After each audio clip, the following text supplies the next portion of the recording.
Hello मेरे champions, कैसे हैं आप सब। Let's begin the topic with the voice you can C on the screen board. ये जो टॉपिक है ये आपका स्कूलिंग सिलेबस के साथ साथ हमारे कंपटीशन फील्ड में भी इंपॉर्टेंस रखता है।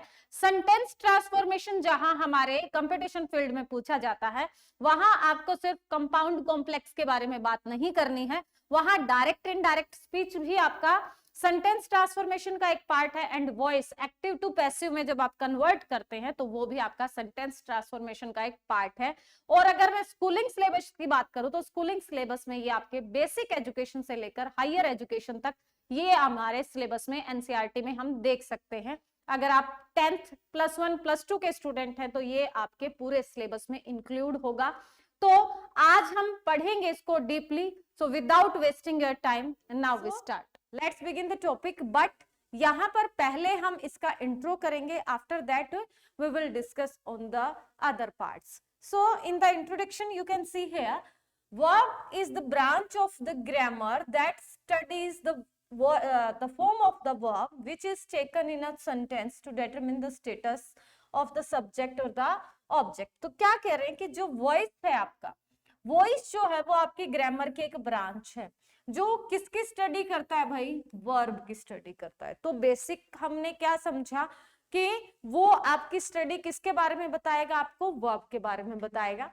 and which is taken in a sentence to determine the status of the subject and the object। इसके अलावा सेकंड जो उसका काम है वो क्या काम है, डिटरमिन करना किस चीज का स्टेटस का, किस चीज के स्टेटस का, सब्जेक्ट एंड ऑब्जेक्ट का।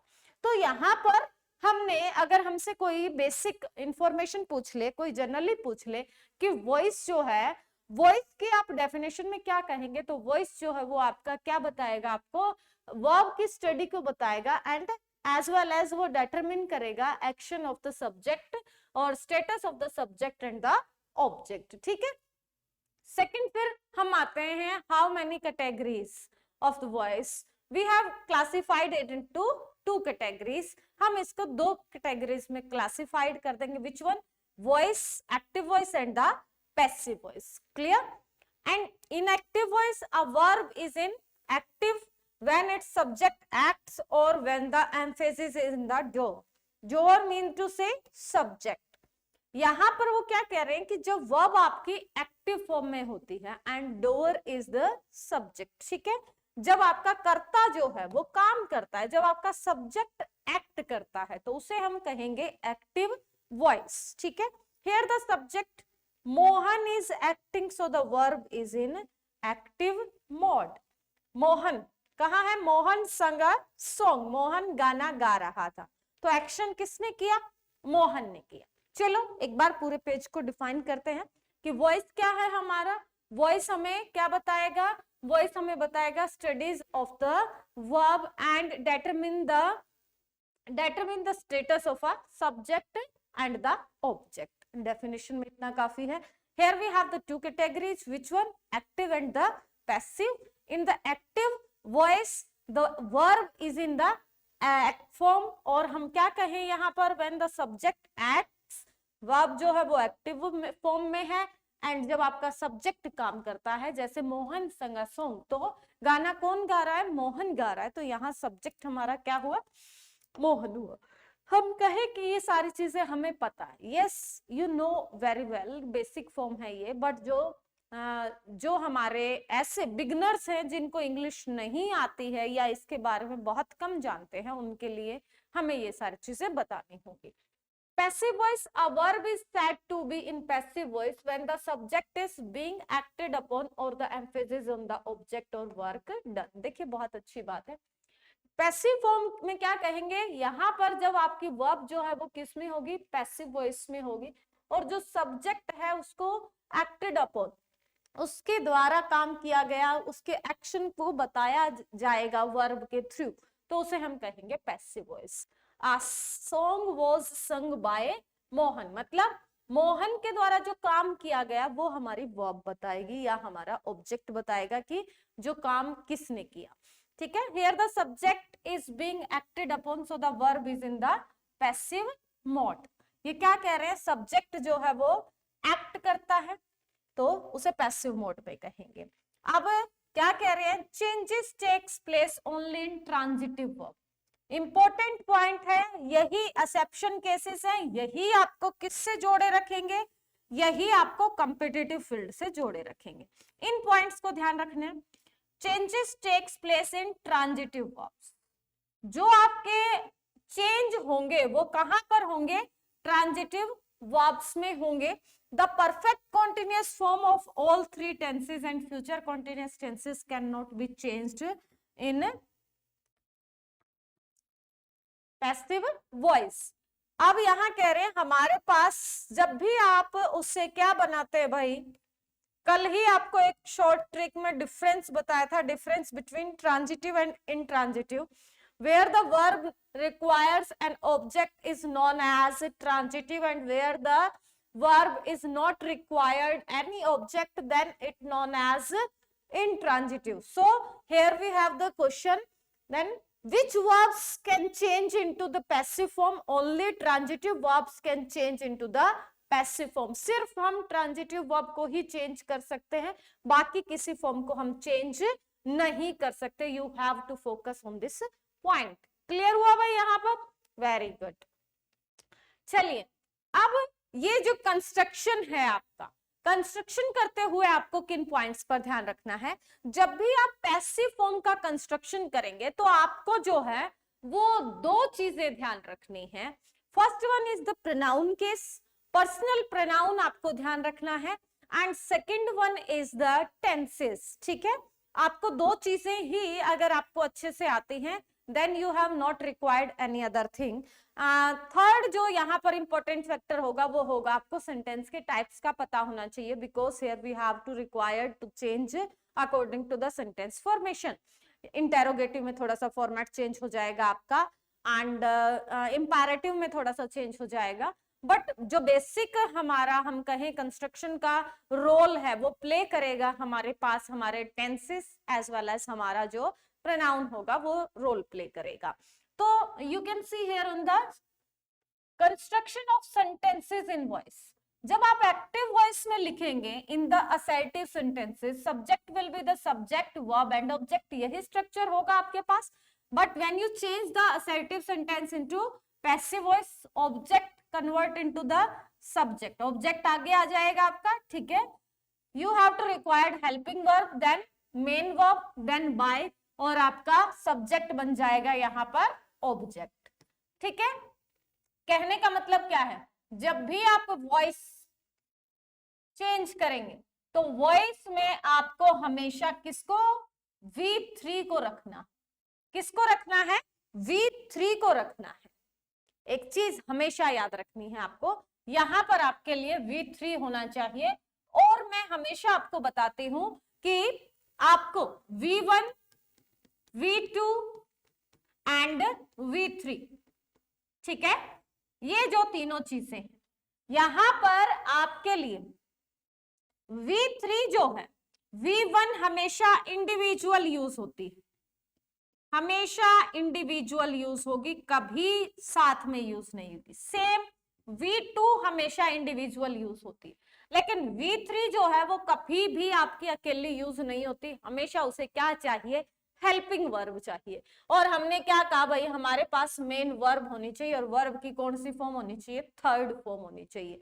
तो अगर हमारे पास थर्ड फॉर्म होनी चाहिए तो हमें क्या चाहिएगा, हेल्पिंग वर्ब भी चाहिएगा। और आज एक ऐसी ट्रिक बताऊंगी आपको कि आप वॉइस में कभी गलती नहीं करेंगे, श्योर एंड सर्टेन जो है मैं आपको बताती हूँ। उससे पहले जो है आप एक बार प्रोनाउन को देख लीजिए, फिर कैसे आपको यहाँ पर वर्ब्स को चेंज करना है वो टेंशन आप छोड़ दीजिए मुझ पर। आपको पर्सनल प्रोनाउन चाहिए।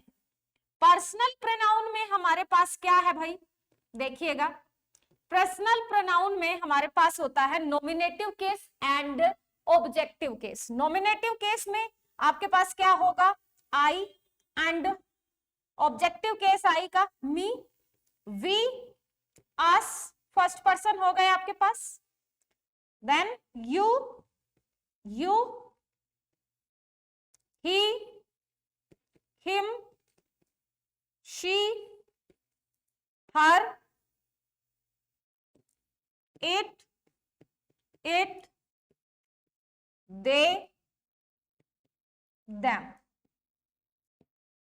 All these are known as personal pronoun. Here you can see he change हो जाएगा him में, she her में, we us में. Mean to say अगर आपका सब्जेक्टिव केस we है तो जब आप उसको ऑब्जेक्ट में कन्वर्ट करेंगे तो उसे आप क्या लिख देंगे, us में लिख देंगे. बट जब आपको us लिखा हुआ है और उसे सब्जेक्ट में कन्वर्ट करना है तो आप उसे we में कन्वर्ट कर देंगे. तो हमारे पास जो है ये चीजें पता होनी चाहिए कि आपको ये चीजें यूज करनी है. Subjective objective case like this कि ये ऑब्जेक्ट था, ऑब्जेक्ट जब आगे आ जाएगा तो वो अस का अस तो रहेगा नहीं, वो किस में कन्वर्ट हो जाएगा, वी में. अब यहां पर वी लिखा है, अब ये जो यहां पर जाएगा तो ये वी का वी नहीं रहेगा, किस में कन्वर्ट हो जाएगा, अस में. फॉर एग्जाम्पल जैसे हम कहें यहां पर हम बात करें, just wait,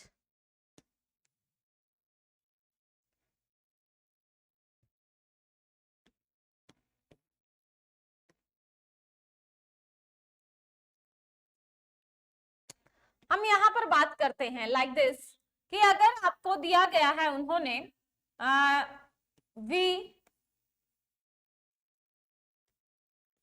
we want to meet them,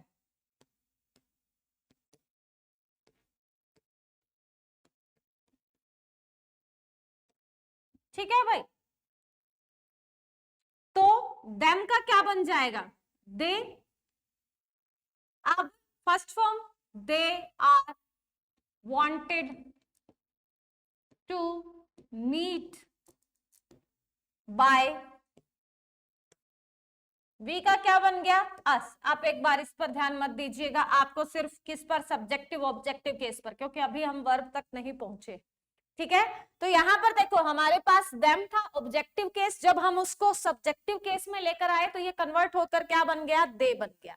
and we जो है आपका क्या था भाई, सब्जेक्टिव केस, तो ये कन्वर्ट होकर किस में कन्वर्ट हो गया, आपका ऑब्जेक्टिव केस में कन्वर्ट हो गया. ठीक है, तो ये चीजें आपको ध्यान में रखनी होंगी. पर्सनल प्रोनाउन आपको किस तरह से चेंज करना है, और जो मेन रिक्वायरमेंट है वो हमारी पर्सनल प्रोनाउन की है.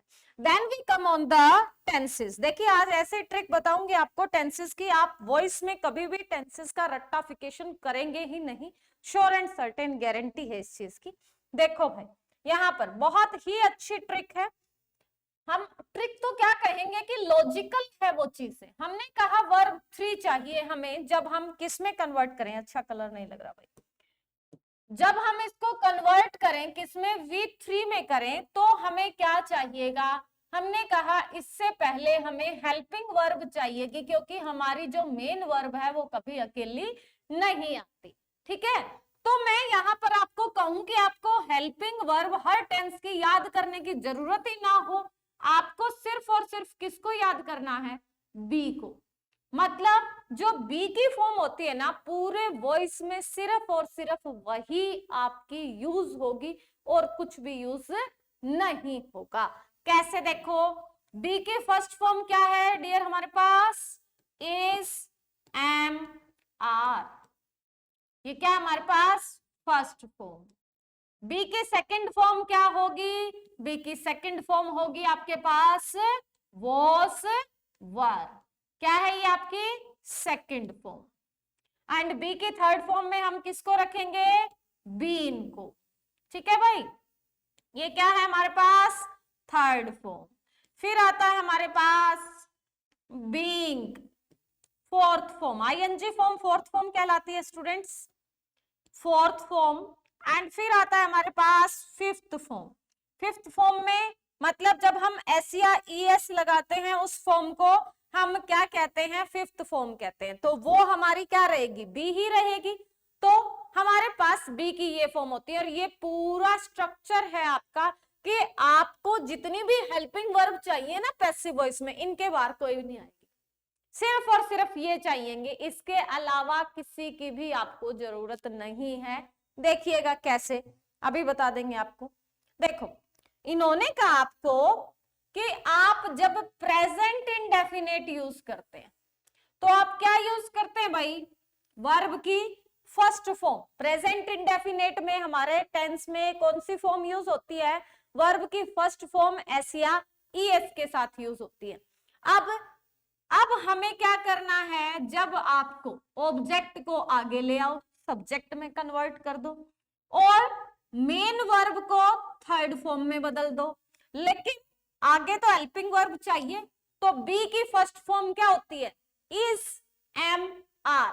तो यहां पर क्या थी, फर्स्ट फॉर्म, तो हमने बी की फर्स्ट फॉर्म को यूज किया। क्या यूज किया, इज, एम, आर को यूज किया। क्लियर। देखो नेक्स्ट में पहले टेंसेस बताऊंगी सारे, फिर देखो डू और डज आ जाए आपके पास, ठीक है, डू या डज आ जाए आपके पास, तो डू और डज को भी हम किस में चेंज कर रहे हैं, इज, एम, आर में चेंज कर रहे हैं, ठीक है। फिर आता है आपके पास यहां पर अगर प्रेजेंट कॉन्टिन्यूअस टेंस आ जाता है तो इज, एम, आर। अब ऑलरेडी हमारे पास इज, एम, आर है, तो हम क्या रखेंगे, इज, एम, आर को इज, एम, आर रखेंगे। अब हमें तो इस वर्ब की फॉर्म को किसमें चेंज करना है, थर्ड फॉर्म में चेंज करना है। हमने कर दिया, तो अब इस आईएनजी का क्या करें, आईएनजी को बदल दो किसमें, बीइंग में। तो हमने क्या कहा था, वर्ब की फोर्थ फॉर्म जो आईएनजी फॉर्म होती है वो क्या होती है, फोर्थ फॉर्म। तो हमारा जो सिंपल प्रेजेंट टेंस है वो क्या लेता है, V1। तो V1 को V3 में, तो हमें B की V1 चाहिए। B का V1 क्या है हमारे पास, इज, एम, आर। और जब हम नेगेटिव या इंटेरोगेटिव बनाए किसका, प्रेजेंट इंडेफिनेट का, तो हमारे पास आ गए डू डस। तो डू डस को भी हमें किसमें कन्वर्ट करना है, इज, एम, आर में ही, आगे V3 ही रहेगा, ठीक है। ध्यान रखना है आगे वाली फॉर्म के साथ आपको कोई छेड़खानी नहीं करनी है, हर जगह V3 ही रहेगा, ठीक है भाई। यहां पर प्रेजेंट कॉन्टिन्यूअस में इज, एम, आर हमारे पास ऑलरेडी थे, मेन वर्ब को सिर्फ और सिर्फ V3 में चेंज करना है, कोई छेड़खानी नहीं।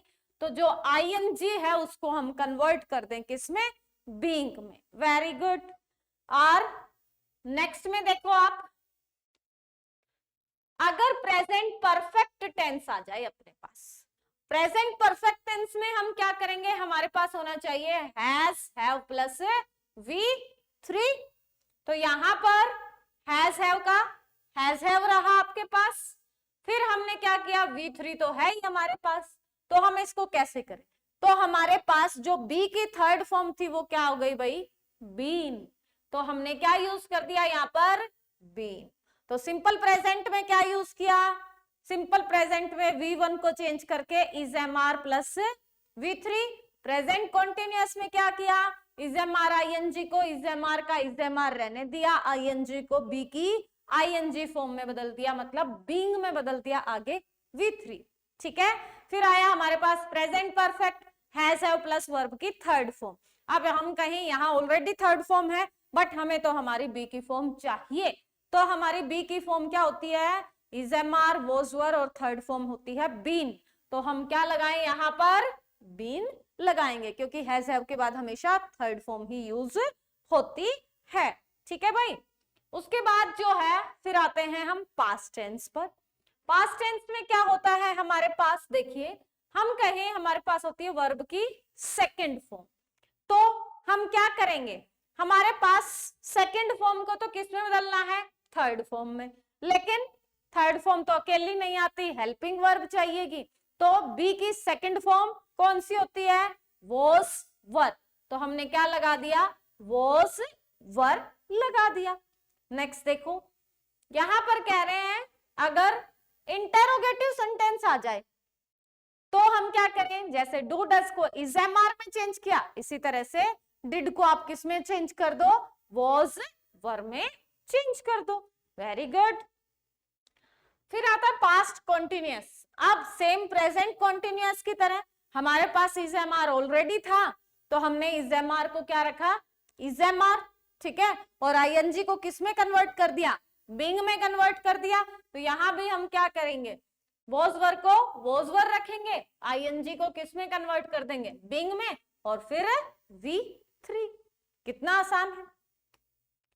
फिर देखिए फिर आता है हमारे पास, फिर आता है past perfect tense. Past perfect tense में यहां टाइपिंग मिस्टेक है भाई, हैड होना चाहिए, ठीक है, हैड प्लस V3।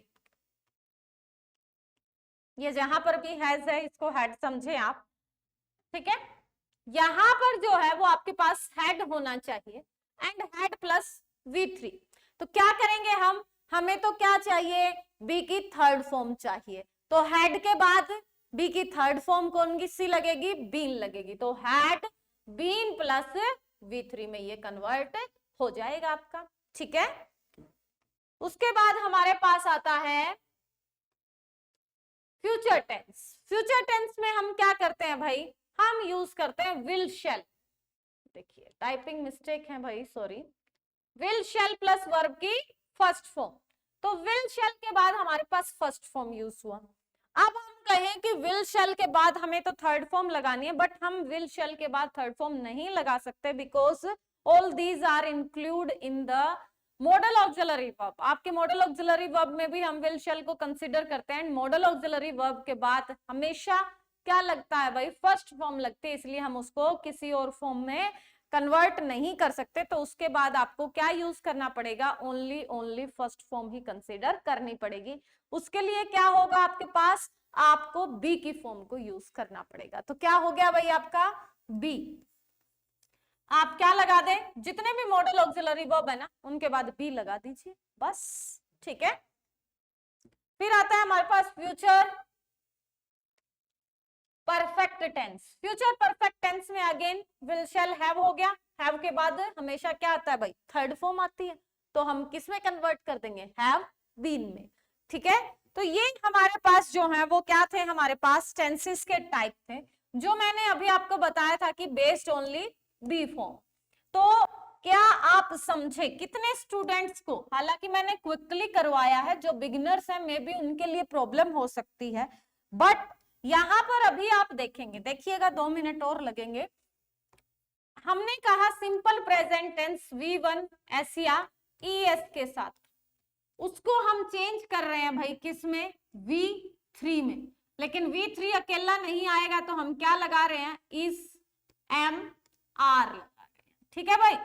फिर हमने कहा हमारे पास आया प्रेजेंट कॉन्टिन्यूअस, तो इस MR plus V1 plus ING किस में कन्वर्ट कर दिया हमने कन्वर्ट कर दिया इस MR, ING को बीइंग बना दो और V3 ही लगेगा।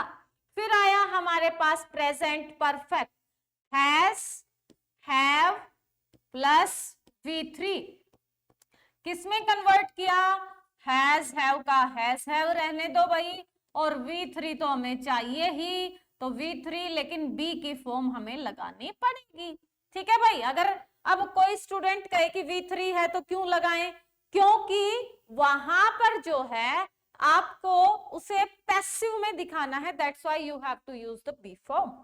नेक्स्ट इज पास्ट आ जाएगा आपके पास। पास्ट में V2 को आप किस में कन्वर्ट करेंगे, वॉज वर प्लस V3 में कन्वर्ट कर देंगे। एंड जब आपके पास पास्ट कॉन्टिन्यूअस आ जाए तो आप क्या कर देंगे, वॉज वर ING को किस में कन्वर्ट करो भाई, आपका was were being plus V3। और अगर आपका क्या आ जाए, पास्ट परफेक्ट टेंस आ जाए, तो आप कन्वर्ट कर दो उसे हैड बीन प्लस V3 में। सेम आपका आ जाएगा भाई फ्यूचर के लिए, will shell plus V1 change into will shall be plus V3, ठीक है भाई। और future perfect will shall have plus V3, you have to change will shall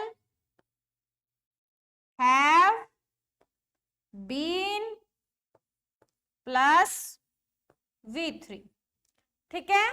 ये आपके क्या रहेंगे, टेंसेस। अभी मैंने कहा, ये तो आपने कहा सारे पढ़े हुए थे, वहां पर कोई स्टूडेंट जिसको क्विकली लगे और समझ ना आया हो तो मैं दिखाना चाहती हूँ बी की फॉर्म। देखो मैंने कहा था is am are, first form को हमने कर दिया इज एम आर में, ठीक है। फिर हमने कहा बीइंग में बी की फॉर्म लगेगी, आईएनजी को किस में बदल दिया हमने, बीइंग में बदल दिया। फिर हैज हैव के बाद थर्ड फॉर्म आती है तो हमारी बी की थर्ड फॉर्म यूज हो गई, किसमें, बीन में। फिर V2 आता है, V2 को हम किस में बदलेंगे, वॉज वर में, तो ये क्या बदल गया भाई आपका, वॉज वर बन गया। अब वॉज वर आईएनजी मतलब आईएनजी फिर से हमारा किस में बन गया, बीइंग में बन गया। फिर हैड के बाद क्या आती है, third form, has have had के बाद तो हमने क्या यूज कर दिया, बीन को यूज कर दिया। फिर मॉडल ऑक्सिलरी वर्ब के बाद हमेशा क्या होती है हमारी, फर्स्ट फॉर्म यूज होती है, तो हमने क्या यूज कर दिया, बी की फॉर्म को यूज कर दिया। सो व्हाट्स द डिफरेंस, क्या कहा था आपको कि सिर्फ और सिर्फ रट्टा मारने की जरूरत नहीं है। और आपने क्या देखा, जो स्टार्टिंग में हमने आपको बताया कि आपके जितने भी परफेक्ट कॉन्टिन्यूअस टेंस हैं उनको हमें कन्वर्ट नहीं करेंगे, एंड हमारा जो क्या है फ्यूचर कॉन्टिन्यूअस टेंस है उसको हम कन्वर्ट नहीं कर सकते हैं पैसिव वॉइस में। यहां पर जो है हमारे पास 8 ही टेंसेस होंगे जिनको हम चेंज कर सकते हैं, और हमेशा V3 की फॉर्म यूज होगी एंड बी की ही हेल्पिंग वर्ब यूज होगी। तो सिर्फ अब देखो प्रेजेंट इंडेफिनेट में V1 यूज होता है तो बी की V1 को यूज कर लो, मतलब इज एम आर के साथ V3 लगा दो। अब प्रेजेंट कॉन्टिन्यूअस में इज एम आर ऑलरेडी है तो आईएनजी को बीइंग में, आईएनजी बी की फॉर्म आईएनजी वाली कौन सी है, बीइंग है, तो उसमें कन्वर्ट कर दो।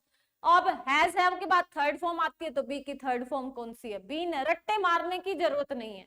अब पास्ट इंडेफिनेट है उसमें V2 यूज होता है, V2 यूज होता है तो भाई बी की सेकंड फॉर्म लगा लो, वॉज वर लगा लो। अब कंटिन्यूअस है तो वॉज वर ऑलरेडी लगा हुआ है तो आईएनजी बी की आईएनजी फॉर्म बीइंग है, और हैड के बाद थर्ड फॉर्म आती है तो बीन आ गया।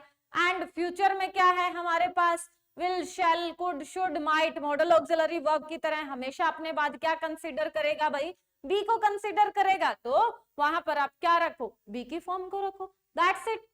Not such a big matter, जो मैटर है वो हमारे लिए यहाँ पर नहीं आएगा। अभी जो प्रॉब्लम क्रिएट हो सकते हैं कॉम्पिटिटिव में, all these are on the imperative sentences or we can say the exception cases, otherwise voice जो है not so much difficult task। तो कल हम जो है इसके एक्सरसाइजेस करेंगे, इसके एग्जाम्पल्स जो थे हमने टेंसेस के, आज सिर्फ हमने बेसिक कंसेप्ट को किया है, कल इसके रूल्स को करेंगे, रूल्स को किया है, कल इसके एग्जाम्पल्स को करेंगे एंड सेंटेंस वाइज आपको बताऊंगी। सबसे पहले हम असर्टिव पर, then we go on the interrogative and after that we come on the imperative sentence and the last one is on the exception cases, और उसके बाद practice session and as usual फिर आएंगे हम PYQs पर। And NDA में जो है 2014-15 के बाद जो है आपका वॉइस एंड नरेशन से बेस्ड क्वेश्चंस नहीं आए हैं, बट हम ये नहीं कह सकते क्योंकि अभी जो आपका सितंबर एनडी एग्जाम हुआ उसमें इंग्लिश को काफी चेंज कर दिया गया, क्योंकि वहां पर आपको फिलअप्स में भी क्वेश्चंस पूछे गए एंड आपका वर्ड ऑफन कंफ्यूज जो आपके सिलेबस में नहीं था वहां से भी क्वेश्चन पूछे गए, तो मे बी इट्स पॉसिबल, तो वहां पर जो है आप रिस्क ना लें एंड ग्रामर के सारे टॉपिक्स को करके जाएं अगर आप एनडीए एस्पिरेंट्स हैं तो। बट अगर आप सीजीएल एस्पिरेंट हैं या फिर एसएससी की कोई प्रिपरेशन कर रहे हैं या फिर बैंकिंग के रिगार्डिंग कर रहे हैं तो वहां पर तो एज यूजुअल यहाँ से आपको एरर या फिर फिलअप्स देखने को मिलेगा। एंड ये जो चीज है ये इजी भी है और हम इसको स्किप क्यों करें अगर यहाँ से हमें क्वेश्चन आ सकता है तो। और अगर आप स्कूल गोइंग स्टूडेंट है तो वहां तो आपके लिए +1 स्टूडेंट हैं तो आपके सिलेबस में इंक्लूड है ये, एंड अगर आप HBSC के स्टूडेंट हैं तो +2 में भी आपके सिलेबस में इंक्लूड है ये, और 10 तक तो आपके मिलेगा ही मिलेगा ये, ठीक है। तो सिर्फ और सिर्फ जो है आप अपने एग्जाम के पॉइंट ऑफ व्यू से ना देखें, आप जो है इसको इसके अकॉर्डिंग देखें कि ये आपके इन फ्यूचर कहां तक आपको ले जा सकता है और किस तरह से आपके ड्रीम को सक्सेस में कन्वर्ट कर सकता है। सो जुड़े रहिए एग्जाम हट के साथ, कल मिलेंगे इसी टॉपिक को क्रिस्टल क्लियर करने के लिए। लेट्स टेक ऑफ द मैं दूसरे क्लास के बारे में सोचने लगी थी, माइंड में कुछ कन्वर्ट हो गया था। So till then stay home and stay connected with the exam एंड जो आपको लेक्चर चाहिए उनके जो लिंक है वो डिस्क्रिप्शन लिस्ट में मेंशन है। सो प्लीज जो भी टॉपिक आपको चाहिए एंड कोई अदर टॉपिक जिसके रिगार्डिंग आप वीडियो वगैरह चाहते हैं कि अपलोड की जाए तो आप वो कमेंट बॉक्स में लिख सकते हैं, आपको प्रोवाइड करवा दी जाएगी। So thanks a lot dear students.